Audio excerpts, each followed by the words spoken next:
నీ పేరు ఏం పేరు? నా పేరు కాకా సత్యమ్మ. కాకా దేవునికి వారసురాలు. ఈ సారక్క దేవతకు వారసురాలు. కాకా ఇంటి పేరు వాళ్ళందరూ వారసులేనా? మీరు కోయనా గోడ? ఏ ఊరు మీది? కన్నె. సమ్మక్క సారక్కది కన్నెపల్లెనా? ఎవరు సమ్మక్క సారక్కల అన్న అక్కయ్యల తల్లి కూతురు. సమ్మక్కదే ఊరు మరి? సమ్మక్క మేడారం. అగో తల్లి బిడ్డలు ఒకటే ఊరు ఉంటుంది కానీ తల్లి బిడ్డలు ఒకటే ఊరు అంటే బిడ్డ సమ్మక్క తల్లి పుట్టింది పెరిగింది మేడారం. అంటే ఈమె ఇక్కడి నుంచి రాలేదు. ఆమె అటు ఎంపీ నుంచి ఐలాపురం నుంచి మల్యాల నుంచి బయటపేట నుంచి చదువుల నుంచి తిరిగి తిరిగి ఆమెకి ఎక్కడ నచ్చలేదు. బాబు నచ్చకుంటే అటు నుంచి ఇటు నుంచి తిరిగి తిరిగి కొద్ది రోజులు కడుపుకుంటా మేడారం వచ్చింది ఆ తల్లి. వచ్చి ఉంటారు చిందలు పెద్దలు నివాసం ఉండదా పూజారులు. వాళ్ళ కాళ్ళలా ఇట్లా వచ్చి అట్లా వచ్చి నేను ఫలాని సమ్మక్క తల్లిని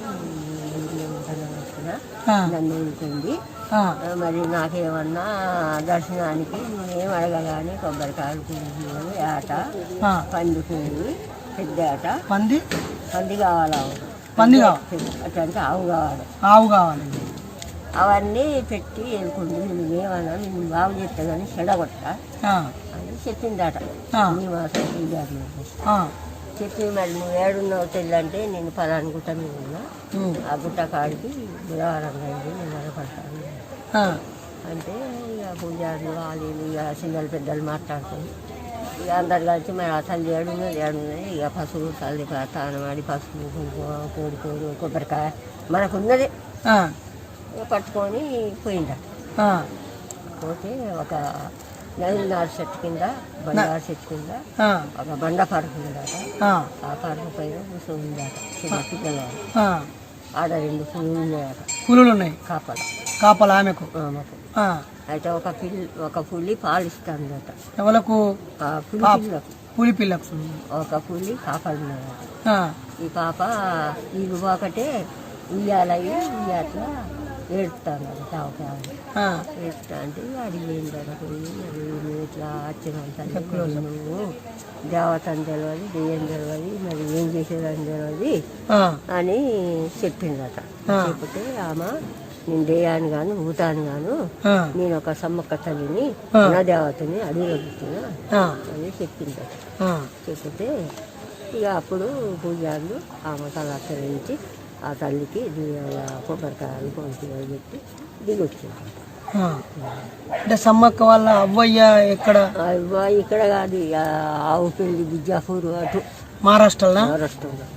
ఆ తల్లి సమ్మక్క తల్లి పేరు తూల్ముట్టి. సమ్మక్క పేరు తూల్ముట్టి. సమ్మక్క తల్లి పేరు తూల్ముట్టి. అమ్మమ్మ పేరు తూల్ దోకిడి. అమ్మమ్మ పేరు తూల్ దోకిడి, ఆమె పేరు తూల్ ముట్టి, ఈమె పేరు సమ్మక్క. వాళ్ళ నాయన పేరు నాయన తాత పేరు తెలియదు. అన్నదమ్ములు అక్క ఇళ్ళు ఉన్నారా? ఉన్నారు.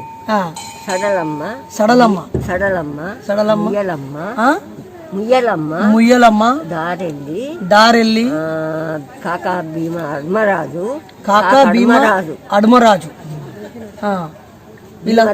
భీమరాజు. వీళ్ళు ఆమె తోడబుట్టిన.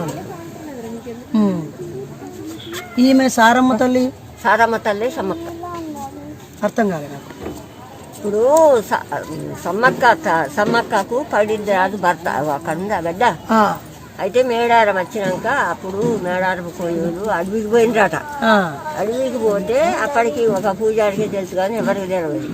ఒక 5 అన్నదమ్ములు కలిసి అడవికి పోయినరాట. అడవికి పోతే అడవిలా తిరిగి తిరిగి ఏడేమి దొరకరాటే. మా కోయాల కొడువులు తండలు కావాలి కదా.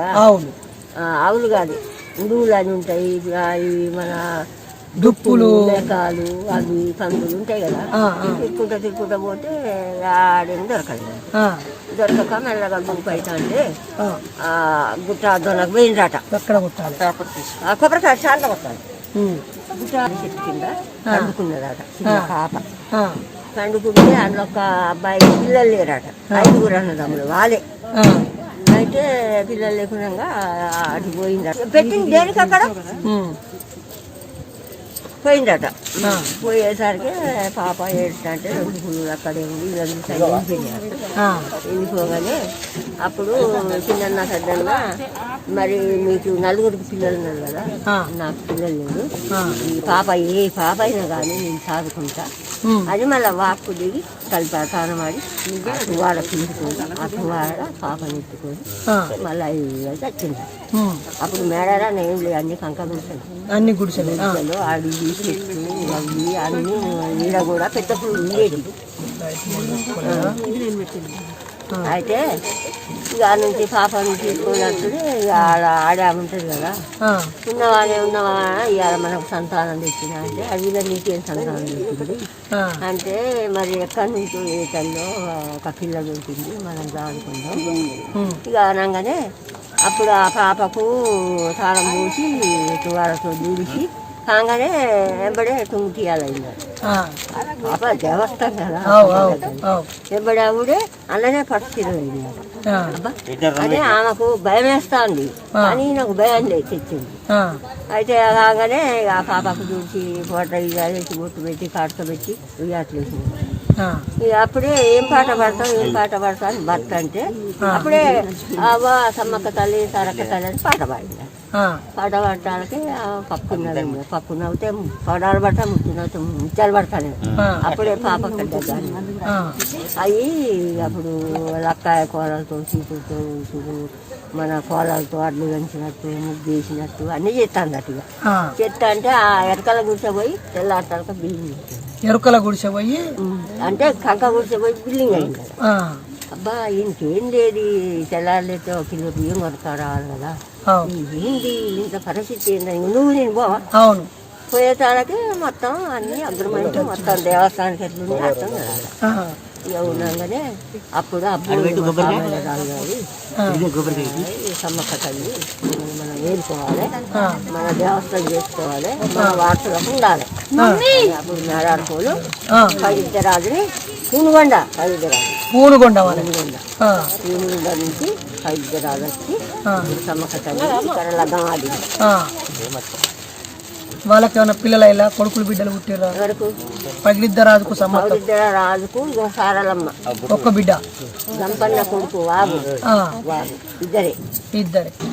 ఈయన గోవిందరాజు సమ్మక్కకు మర్ది, నాగలమ్మ సమ్మక్కకు సంతి, ఇద్దరు భార్యలు. అంటే సమ్మక్క తల్లి వచ్చినప్పుడు ఈ పవిత్రరాజు ముసలి అవతారం పడుతుంది ఊనుగరతో వచ్చిందట.